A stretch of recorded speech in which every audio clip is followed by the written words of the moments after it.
Bolsa de valores lá em cima, estourando seus topos históricos. A bolsa ainda tá cara, tá barata, ainda tem oportunidades para a gente ainda comprar nossas ações, nossos fundos imobiliários. O que fazer nesses momentos de altas? Será que realmente está compensando comprar? Talvez não está compensando tanto a bolsa de valores agora. Nesse momento, a gente tem que partir para a renda fixa. O que está influenciando, né? O que está por trás dessa alta da bolsa de valores? Hoje, nesse vídeo, eu vou te explicar mais ou menos o que está acontecendo com essa alta, por que está tendo essa alta, né? O que está sendo um motivador ali para a bolsa estar subindo, o que está influenciando no nosso índice Ibovespa, o que a gente tem que fazer nesse momento de bull market, né? Que todo mundo está querendo comprar, está tudo caro, será que está valendo a pena, não está? Será que eu devo investir meu dinheiro agora em ações? Ainda está tendo algumas oportunidades? Vou mostrar o que está por trás disso. Também vou apresentar um pouco da minha carteira, o que eu estou fazendo nesses últimos meses, né, com essa alta da Bolsa de Valores. Então, bora pro vídeo para você ver quais são as minhas decisões que eu estou tomando aqui já faz alguns meses. Se a gente entrar aqui na cotação do Ibov hoje é final de semana, então a bolsa está fechada, a gente não vai conseguir ver em tempo real o que está acontecendo.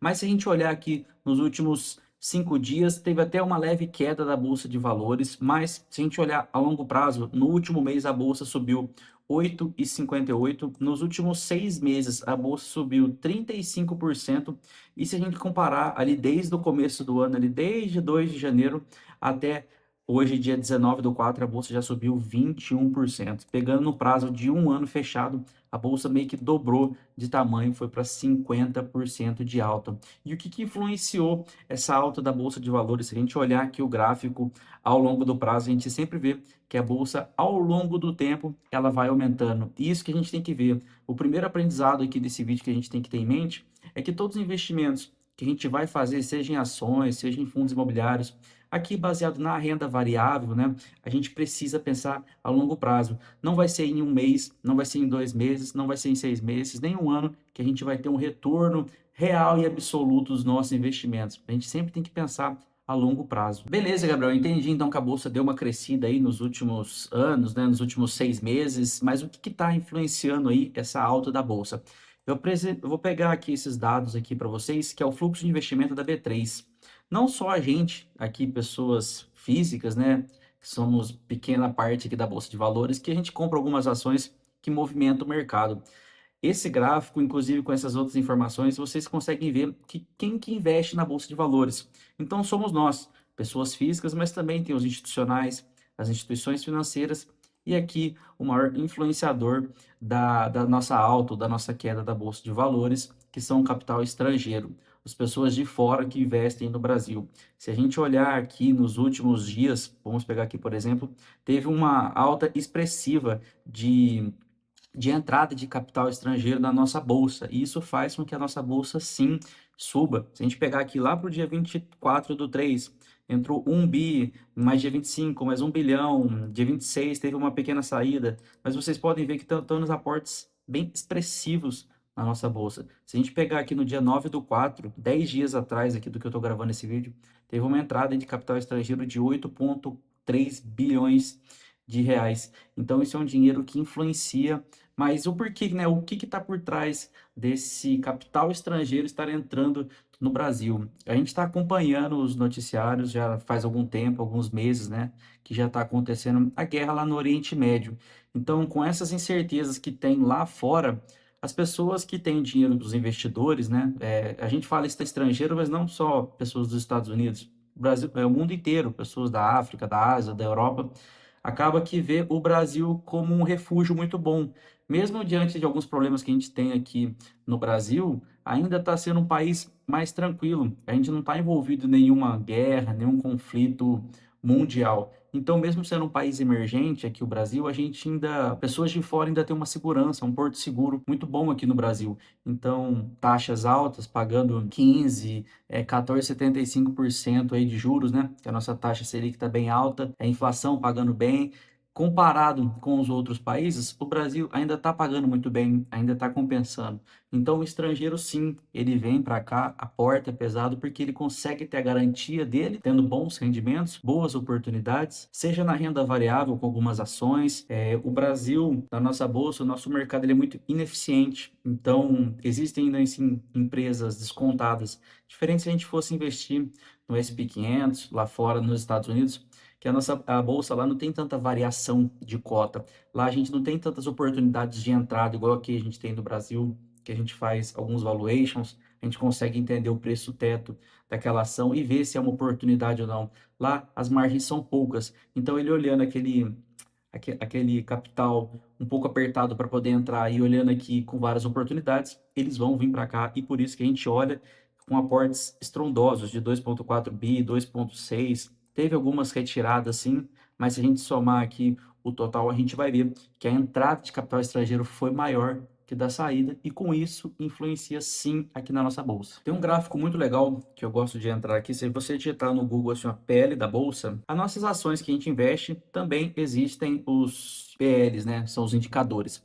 A bolsa também existe esse PL para a gente avaliar se ela está cara ou está barata. Lembrando que isso é um indicador, isso não é. A gente não investe no Ibovespa, a gente investe em empresas que estão dentro do Ibovespa. Mas isso serve de referência, serve como base para a gente entender se essa bolsa está cara ou não. E se a gente pegar aqui, ó, desde 2022, a bolsa realmente estava bem, bem descontada e ela já está aqui na faixa no PL atual de 12,67, né? Tá 12 vezes ali acima do preço. A média do PL histórico da bolsa é de 10,91. Então a gente está assim um pouco acima da média, influenciado, como eu comentei com vocês, de capital estrangeiro, na crise do Oriente Médio, a desvalorização frente ao real, né, do dólar que está caindo aí nos últimos dias, uma baita oportunidade para quem investe em dólar. Inclusive, depois eu vou mostrar a minha carteira, mostrando o que eu estou me expondo ao dólar, mas aqui no Brasil, gerando um pouco mais de facilidade ali nessa proteção patrimonial do dólar. Um outro fator que está influenciando muito também nessa alta do Ibovespa nos últimos dias. O Ibovespa, como eu comentei com vocês, é um índice. Então, o que é um índice? Um índice é uma composição. É como se fosse a carteira que você investe. Você tem ações do Banco do Brasil, da Petrobras, da Vale, vai, você tem algumas empresas de energia, Taesa, enfim, você tem várias ações. Quando você tem várias ações ali dentro da sua carteira, você meio que montou um índice, certo? O índice Ibovespa, que a gente chama aqui, é a mesma coisa. É uma carteira de investimentos do Ibovespa, que é a composição do Ibovespa que compõe ele. Por isso que vocês, quando entrarem aqui nesse site aqui, vocês podem ver a composição dele. E aqui tem todas as empresas, a quantidade de cotas, o nome da empresa e a porcentagem, a participação que ela tem. Então vocês podem ver que tem a Ambev, tem a própria Auren, Bradesco, Banco do Brasil. E o que que influencia muito ali que está acontecendo esses dias que está tendo essa alta do Ibovespa? Se a gente entrar aqui nessa composição de carteira do índice Ibovespa, a gente pode ver que existe tanto o Petro 3 quanto o Petro 4, né? Que são as ações da Petrobras.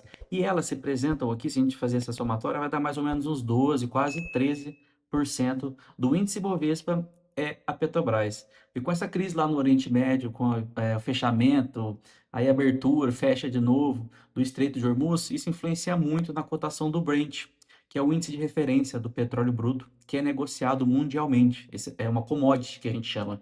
Então, independentemente se é aqui no Brasil, se é no Japão, qualquer lugar, eles usam essa referência, esse Brent que a gente chama. Então, com esse fechamento e essa abertura, essas incertezas lá do Estreito de Hormuz, da crise do Oriente Médio, isso influencia muito nas cotações das ações que são do setor petrolífero. Inclusive, aqui do Brasil, que a gente tem a maior aqui, né, de referência, é a Petrobras. Então, com essas incertezas, como ela representa quase 13% da Bolsa de Valores, qualquer variação de cota que tem, o índice ele vai subir ou vai descer. Se a gente comparar aqui, pô, 13% da composição do Ibovespa é de Petrobras. Se qualquer notícia que sai lá do Estreito de Hormuz, você vai abrir, você vai fechar, se o Donald Trump vai atacar todo mundo lá, não vai, vai liberar, não vai, isso aqui influencia na cotação. E se a cotação subir, a bolsa vai subir. Se também vir desvalorizar o Brent, que é essa referência, também a bolsa cai. Então, a Petrobras tem uma influência muito grande aqui dentro do Ibovespa. Quero mostrar para vocês aqui o que eu comentei sobre o Brent. Se você digitar aqui no Google Brent, você vai ver o preço da cotação atual. Se a gente entrar também aqui e digitar as ações, a cotação aqui da Petrobras, se eu pegar aqui, vamos pegar aqui nos últimos 6 meses. Pelo Brent, a gente consegue ver, quando a gente vai investir em ações de commodities, como por exemplo o petróleo, a gente tem que estar acompanhando no mínimo quanto que está esse preço do Brent, que a gente chama, né, que é a cotação do petróleo. Porque a Petrobras é uma petrolífera, então vai acompanhar esses índices de referência aqui para poder bater o seu preço. Se a gente entrar aqui no dia 30/3, que foi o topo aqui que bateu os US$ 116 por barril, a gente pode entrar aqui no dia 30 também da Petrobras, vocês podem ver que foi a que teve a maior máxima. Deixa eu entrar aqui no último mês, ó. No dia 30 de março, a cotação chegou a bater 49,67. Então vocês podem ver que a ação sim é influenciada por esse índice de referência. Então quando a gente vai comprar pelo menos esse tipo de empresa, a gente tem que acompanhar esse Brent que a gente chama, que é o petróleo. Isso aqui é só para vocês entenderem realmente que quando sobe o petróleo, a ação da Petrobras sobe e isso o índice Bovespa acaba subindo junto. Ficando atrativo o investimento no Brasil, quando o estrangeiro vem aqui e entra no nosso site do Tesouro Direto para poder comprar fazer seu próprio investimento, como eu comentei com vocês, ele pode investir tanto na bolsa quanto também na renda fixa. A renda fixa, a gente tem a segurança soberana do Tesouro Direto. Então, o estrangeiro que vem, ou até mesmo a gente, está emprestando nosso dinheiro para o governo. Hoje acaba que, independentemente de que posição que você é aí de governo, é o investimento mais seguro que a gente tem, é a garantia maior que a gente tem, que a gente chama de garantia soberana, que é o governo que tem a máquina lá de imprimir dinheiro que vai conseguir pagar a gente. Se o governo já tiver com algum problema de não conseguir pagar a gente aqui na renda fixa, vocês imaginam os bancos como vai estar a situação. Então, Selic hoje pagando ali, já está na faixa de 14,75, pagando muito também, os tesouros pré-fixados. No Tesouro Direto a gente tem várias oportunidades. Uma baita opção, para quem conhece um pouco, inclusive tem vídeo aqui no canal, explicando um pouco sobre marcação a mercado, taxas ainda muito boas aqui para a gente investir, para ganhar no curto prazo. Lembrando que o Tesouro Direto, a renda fixa, em alguns tipos de investimento não são tão fixos assim, tesouros, né, indexados aqui ao IPCA+, seja o Educa+, o IPCA, alguns tipos de investimentos aqui não são tão fixos assim, mas isso não é conteúdo para esse vídeo, é mais para mostrar algumas opções que a gente tem aqui, que o estrangeiro vê, que vê que é uma baita oportunidade de entrar agora aqui no Brasil, de deixar o seu dinheiro rendendo, trabalhando para ele, a favor dele, comparado do país que ele está, seja os Estados Unidos ou qualquer outro lugar do mundo. Então, Gabriel, o que fazer agora nesses cenários meios de incerteza? Nossa bolsa está cara, acho que não sei se está compensando comprar, será que compensa eu sair do Brasil para aplicar fora, né? O dólar agora batendo quase na casa de R$ 5. O que que eu dou de dica para vocês? Continuem fazendo mais do mesmo. A gente tem que ter uma estratégia de investimento. Não adianta você se desesperar no momento de alta ou no momento de queda. Um investidor é um eterno arrependido. Se sobe demais, ele reclama porque não comprou, porque não subiu e vendeu, ou porque cai, porque as bolsas estão desvalorizando, seus ativos estão desvalorizando. Então, como a gente consegue proteger o nosso patrimônio nesses momentos de crise? Primeira coisa, vou até mostrando aqui para vocês, a própria diversificação. A gente tem que estar assim, pessoal, diversificado. A gente tem que ter um pouco de ações, fundos imobiliários, investir no Tesouro Direto. A gente tem que ter um pouco de renda fixa na nossa carteira, independente se você gosta de se arriscar mais ou não. Essa é a minha estratégia de investimento, é a minha opinião. Isso aqui não é certo nem errado. Cada um tem uma estratégia, cada um tem um perfil de investidor. Aqui não estou dando nenhuma dica de investimento, somente passando a minha visão do que eu faço e que para mim está dando certo. Se a gente olhar aqui, tive um lucro legal, uma variação, uma rentabilidade muito boa. Hoje o meu aporte ainda meu capital é pequeno. Graças a Deus a gente está chegando quase na casa aí dos R$ 60.000 investido, com patrimônio já batendo 66.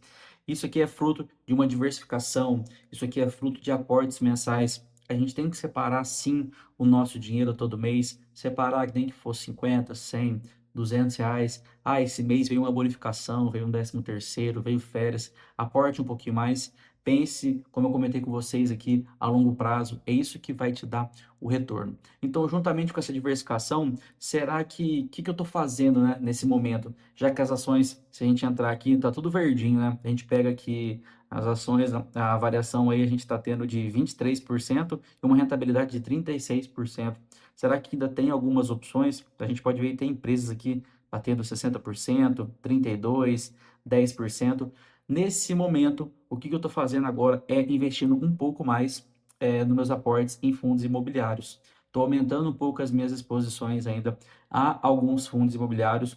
Como eu estou comentando aqui, nada é uma recomendação de compra, somente mostrando as minhas tomadas de decisões, porque eu ainda vejo que tem opções aqui totalmente descontadas, o próprio Gari, o GGRC, HGLG, alguns fundos imobiliários, o próprio RECR, XPLG, são cotas ali de fundos imobiliários que vão te trazer uma renda mensal. O foco do fundo imobiliário não é ter a valorização de cota. Realmente a gente pode ver que tem uma rentabilidade aqui frente à cota, mas o intuito do fundo imobiliário não é isso. O intuito do fundo imobiliário é trazer renda passiva, é pingar todo mês um dinheirinho para completar a sua renda. Então, se você já aportava R$ 100 todos os meses, às vezes agora com um pouquinho de fundo imobiliário que você tem, você consegue aportar 200. E isso vai virando uma bola de neve, vai chegar ao ponto de que a gente vai estar recebendo mais dividendos do que os nossos aportes e isso vai crescendo o nosso patrimônio.